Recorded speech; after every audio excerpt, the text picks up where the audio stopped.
Trop gras, trop sucré, trop salé, les aliments transformés sont la bête noire d'une vie en bonne santé. Les chiffres le disent et ils ne sont pas bons. Parmi les 15 ans et plus, il y a plus de moitié, donc 57% qui mentionnent qu'ils consomment au moins une fois par jour des boissons sucrées. Et lorsqu'on regarde par la suite les proportions de notre population adulte qui présentent un sous-poids, on voit qu'il y a 65%. Ces produits augmentent en réalité les mauvais nutriments pour l'organisme. Souvent, il y a plus de gras saturés, des gras qui sont moins bons pour la santé, il y a plus de sel, il y a plus de sucre, il y a aussi moins de fibres qui sont aussi présentes. Donc, ça peut des fois causer même des carences alimentaires. Donc, tous ces changements dans l'alimentation, c'est ça qui peut causer des effets négatifs là, sur la santé.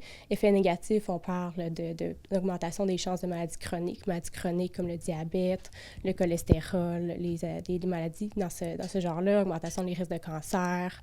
Choisir des noix et un fruit à l'épicerie plutôt qu'une barre tendre fait partie des conseils de la nutritionniste pour mieux manger. C'est la première étape, c'est de cuisiner. Dès qu'on va prendre des aliments qui sont plus naturels, qui sont à la forme première, qui ne sont pas transformés, puis on va cuisiner à la maison une alimentation qui contient plus de fruits et légumes, plus de viande, d'aliments qui sont meilleurs pour la santé. L'inflation a malheureusement son lot de responsabilités dans cette consommation facile, rapide et malsaine. Ça se peut aussi qu'on raisonne de finances. On sait que dans les dernières années, surtout même cette année, il y a eu une augmentation des gens qui doivent se recourir aux banques alimentaires. On devient ce que l'on mange et ce que l'on fait. L'activité physique régulière brise la sédentarité. Elle n'est pas un produit miracle contre les risques de maladies cardiovasculaires, mais elle maximise les chances d'une meilleure santé. L'activité physique, c'est important au quotidien parce que c'est ça qui apporte de la vitalité. Ça te permet de stimuler le cœur, donc de stimuler aussi le métabolisme. Ce qui pourrait être complémentaire à l'activité physique et surtout pour améliorer sa santé, c'est de gérer son stress, notamment par des respirations diaphragmatiques.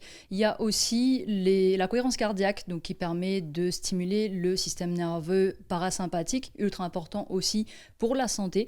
Et à côté de ça, je vous suggère aussi de faire au moins 10 000 pas par jour, c'est ultra important. Pour l'heure, 10% de la population de l'Abitibi-Témiscamingue est atteinte de diabète. Le but des professionnels est d'améliorer la santé des habitants, que ce soit par l'alimentation, le sport ou encore d'autres petits gestes du quotidien. Charine Bakowski, RNC Nouvelles, Rouen-Noranda.